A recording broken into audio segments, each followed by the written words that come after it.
What do you do when your lens isn't wide enough? Obviously, make a panorama. So this week we're inside one of the world's most iconic churches, St. Peter's Basilica in Rome. I visited quite a few times over the years, and I can remember on my very first visit, which was around 30 years ago, you could simply just walk in the open doors. Now it's still free to visit the Basilica, though you will need to go through airport-style security outside. And if you want to visit the dome, well, the dome tours are ticketed. I believe in 2025 it's around 22 euros. The interior is simply magnificent and an architectural photographer's dream. Now, while I'm not a religious person myself, I've always been fascinated by the history and architecture of places of worship. And St. Peter's is one of the most awe-inspiring examples anywhere in the world. Standing beneath the papal altar, your eyes are immediately drawn upward into Michelangelo's magnificent cupola. It's a ceiling designed to lift your gaze upwards towards the heavens. The scale is simply overwhelming and the detail stunning. It's to the point where no single frame with the lenses that I had with me on this trip could truly capture it. And so, using my Canon 17mm TSE tilt shift lens, I stitched together a 4-frame panorama to better encompass more of this breathtaking view in a single image. So let's dive into the raw files and assemble this panoramic view from scratch. So from the many thousands of images that I captured in St. Peter's in Rome, I'm looking here at 4 particular images that I've selected. I captured these standing underneath the altar of the confession, also known as the papal altar. I was as close as I could physically get to it. I've used a Canon R5 and a 17mm tilt shift lens, shot at ISO 1600 at f5.6, the exposure time being a 40th of a second. I'm looking up, so I'm able to lock my elbows in and create a nice stable human tripod. I've used the 17mm, and with each exposure that I've captured, I've then shifted down to encompass both the ceiling and the underside of the papal altar. Now, by stitching these together, I'm going to get an image that I simply couldn't get with just one frame, with the lens at that focal range. So the first thing I like to do is just to go over to the develop settings. We're going to apply some overall adjustments to the images so that when we take it into the stitching mode and we stitch together an image, we will have some already a reasonable looking image before I then fine tune it using masks. So the first thing I like to do is just increase the exposure a little. I'm going to drop back my highlights. I want to preserve that wonderful light ray in the cupola at the top. I'm going to increase my contrast a little bit too. Bring up my shadows very slightly. Drop back my blacks. Bring out my whites a little bit more.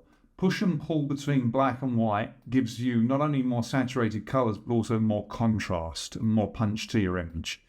So that's pretty good where I'm at the moment. I'll give it 5 to 10 points of mid-tone contrast, which is also known as clarity. And that just gives me a little bit more sort of crunch to my image, a little bit more bite that I like, particularly when printing. And I do print a lot of my images, so that works for me there. Now, it was shot at ISO 1600. I could apply some denoising here. The noise isn't that prevalent, to be honest, so it may be something that I just live with in this particular image, or I can deal with it later on using Topaz denoise or DxO Pure Raw later. For now, those are some pretty good overall adjustments, so the next thing I need to do is obviously create a stitch panorama. Now, I could go up to the top, photo, and then photo merge panorama, or you'll notice there is a keyboard shortcut there too, which is Control and M. Now let's just get these stitched together. Before I do that, I just want to address these different projection modes that you have available to you. You'll notice that you've got spherical, cylindrical, and perspective. What does that actually mean, and does it matter? Well, spherical is really like pasting photographs onto a globe, and it's good for really wide angle shots or looking up. Cylindrical is, imagine you're like wrapping your photographs around a drink can or a cylinder, so the vertical lines stay straight, but the top and the bottom may bend. And perspective projection is really like pinning photographs flat onto a wall. Now, it looks natural in the center, but the edges can be stretched. Now, ultimately, of course, if you don't understand what all of these actually do, does it really matter? Not really, because what you see will be what guides your choice, and that's really going to come down to whatever looks best. I'm going to uncheck auto crop and we'll just run through them. So spherical is not bad. That keeps things looking pretty good. Cylindrical is a decent projection as well. It stretches it out a little bit more. And perspective tends to push the sides down a little bit. And I've got more at the edge here, which is obviously the little checkerboard denotes transparency. I could try the boundary warp to stretch it, but you'll notice that when I do that, particularly on this left-hand nave, if you like, it's angled down a little bit. I don't like that as much. I'm going to undo that, and we'll stick with cylindrical in this case. Now, when I click merge, it's going to take about 30 seconds or so to merge these together. I will crop this so that I don't have to do it later. Let's click merge, and you'll notice that it's starting to merge the image in the top left-hand side of the screen, and it gives you a status update. Let me get back to you once that has finished. Okay, now that we have our stitched panorama, the first thing I want to do is work on the underside of the papal altar here, as it's really quite dark. So I'm going to do an overall exposure adjustment. So just bring up the exposure a little bit more. Don't need auto sync on anymore. But I want to actually use the masking panel to really fine tune this area. So we'll come up to the mask. I'm going to select a brush, come underneath the altar. There you can see just about from the side of my brush that it's reasonably feathered. Just to make the selection, let's make that a bit of a harder brush. So if I hold down the shift and the left square bracket key, it makes it a nice hard brush. I can just select a little bit more precisely. I can make it even a little bit harder actually. And that's just going to make sure we just select the areas we want to affect. So come underneath the altar, paint the areas I want to. Using the left or right square bracket key makes the brush bigger or smaller. So we're just going to select the legs and select underneath here, hanging drapery there, and that's looking pretty good. Okay, so that gives me a reason. I mean, you could obviously fine tune this, but I think for the adjustments that I'm going to make that are be quite subtle, it doesn't need to be that precise. Let's just click there and underneath it. Excellent. Okay, so that's roughly what we want to basically alter the exposure on. So let's come over to the exposure tab and just brighten it up nicely. You see it starts to bring it to life there. So I'm going to also increase the shadows, and now we can really see underneath the altar. It's a little bit cool to my eye. It may not be perceptible in the video, but I'm just going to warm it up very slightly. So just add a little bit of extra warmth to it there. Yeah, that's pretty good. I'm happy with that. So if we look at that mask, that's giving me a pretty decent increase in the brightness of the image. I could actually, you might notice there's a bit of a line here. So I'm going to come back with my brush and just soften the brush and just come to the edges and just paint that a little bit more subtly along the edge there. Okay, that gives me a reasonable edge. Okay. Now, where I've come to the edge here, if I zoom in, you can actually see that there's quite a line, which I don't want. So let's come up to the mask, and with this mask selected, we want to subtract using the brush. We'll just get rid of that edge there. So don't need that, and that's finished it nicely. Now, you could use the object selection tool. It doesn't work that well in this particular image because it's all very dark and it didn't select the object very easily. But that's giving me a pretty good mask of the underside of the altar. Now, the next thing I want to do is I want to work on the cupola here. I could use the brush, but just to be a little bit different, let's select a radial gradient. So I want to really drop back the highlights on this area. So let's just make that gradient about so, and we can drag it around to position it where we want it. And with the mask selected, now let's just drop back the highlights. And you'll see it starts to drop back the exposure and raise the shadows a little, drop the highlights back, increase the contrast, and it starts to bring that cupola to life. So I drop the blacks back a little bit more, increase the whites. By increasing the whites and the blacks, again, I mentioned this before, you do increase contrast and you get that lovely ray of light coming through there. Let's just see what we've achieved with that. Yeah, it's dropped it back nicely. It's probably a little bit too dark, actually, now looking at that. And that's why it's important to check the before and after. So I'm going to raise the exposure up a little bit.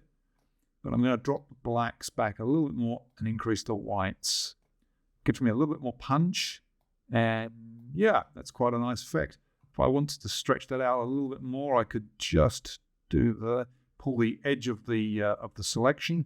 And that just gives me a nice effect on the cupola. I like that.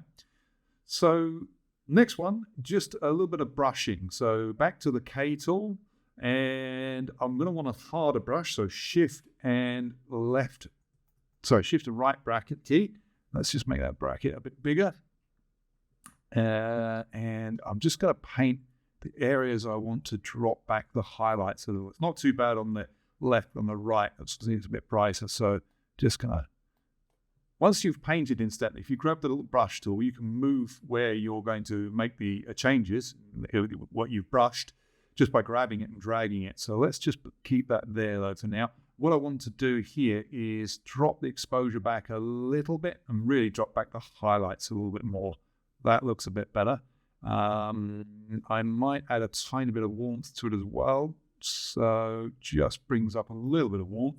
Now, again, brushing, I'm just going to brush underneath this alcove and on this side, just add a little bit of extra light in there. That just brings up nicely. Yeah, happy with that. And drop the highlights back very slightly, bring the shadows up slightly. The other areas that concern me very slightly, if you look around the outside of the cupola, you've got these lovely 4 mosaics here.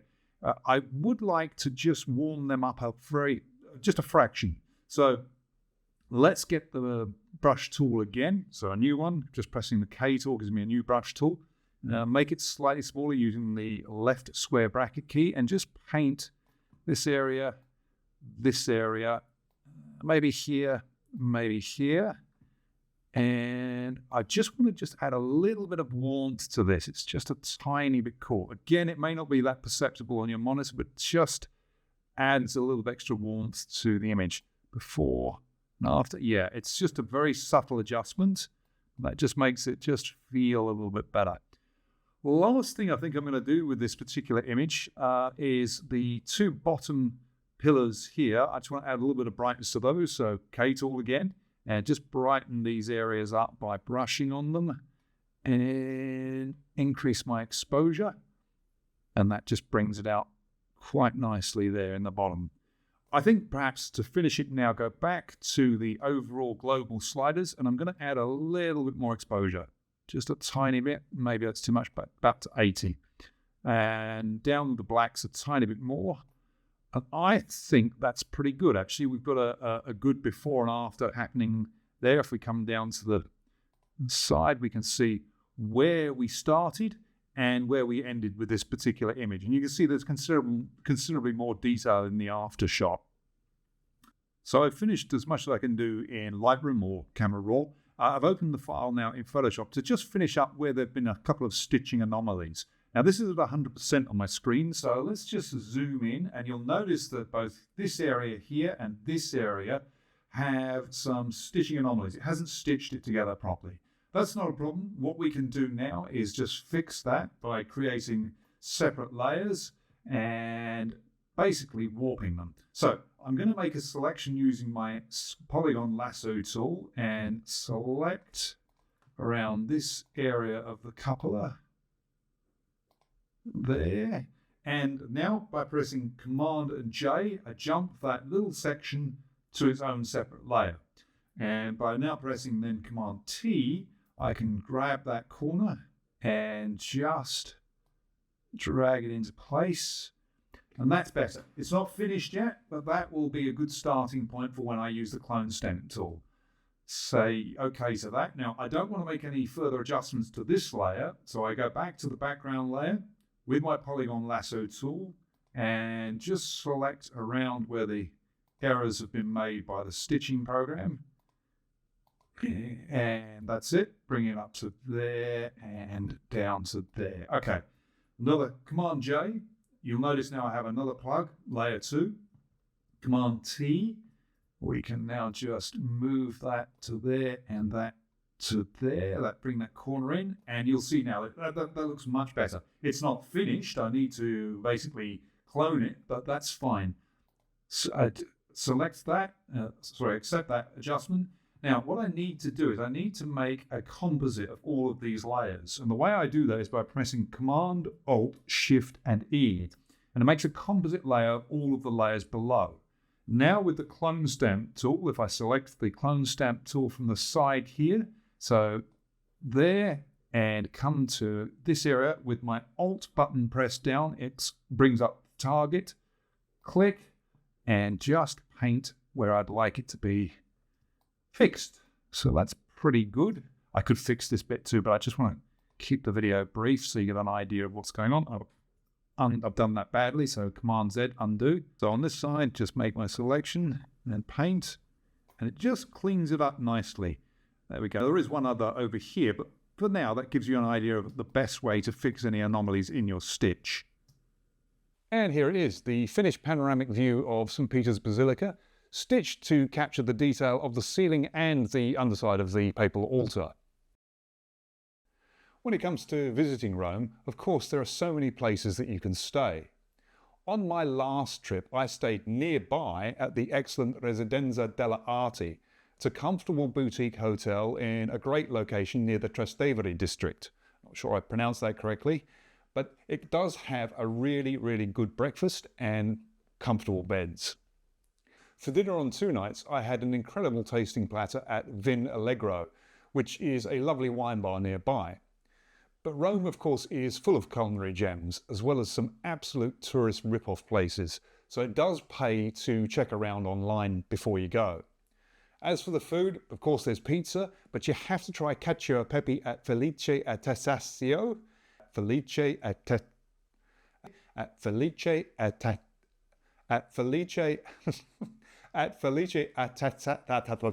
As for the food, you have to try the cacio e pepe at Felice a Testaccio,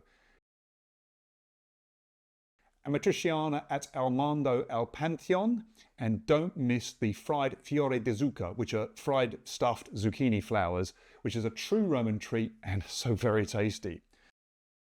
Now, here are 5 classic tips for visiting Rome. You've probably heard them before, and that's because they're absolutely true, so ignore them at your own risk. Number 1 is arrive early to beat the crowds at St. Peter's Basilica. The best time to visit is as soon as it opens, which is around 7 AM, especially on weekdays when the Basilica itself is generally quieter. Avoid mid-morning crowds by planning early if you can, or visit late afternoon, and that's actually when I took this shot. The second tip is to book skip-the-line tickets or guided tours. Lines can stretch for hours, especially during peak summer months or on Jubilee years. Skip-the-line tours not only save time, but many include the dome and key highlights with official guides. I have used Ticketly in the past with no problems, but if you check online, some people have recorded some complaints against them. You're probably best to book direct with any of the venues that you want to visit, as I certainly also did with the Colosseum. The third tip is obvious again, but watch out for pickpockets in crowded areas. Rome is generally safe, but theft is common around busy public sites and around public transport. Keep your belongings secured and keep your bags zipped and in front of you, wallets in your hidden pockets. And stay alert in crowded areas, particularly watch out for thieves putting begging notes in front of you while their hand goes underneath and is your open bag. If you can, plan your visit during the shoulder seasons for better weather and fewer crowds. Spring, which is mid-March to May, and autumn, which is mid-September to November, both offer mild weather and more manageable visitor numbers, which is obviously ideal for smoother sightseeing and more pleasant conditions. You don't want to be walking around Rome in a hot summer day. The last tip is very obvious again, but wear comfortable walking shoes. Rome is best explored on foot, and the cobbled streets and expansive ruins and very irregular surfaces demand supportive footwear. Comfortable shoes make a huge difference in your experience, trust me. So that's about it for now. Thank you so much for joining me inside St. Peter's Basilica. If you enjoyed this video, please hit the like button and consider subscribing for more stories like this. And please let me know your thoughts in the comments down below. Have you photographed inside St. Peter's yourself, or is it on your list? I'd love to hear your experiences, and I love connecting with photographers all around the world, as we all see things in a different and interesting way. So until next time, keep shooting, and I'll see you on the next video.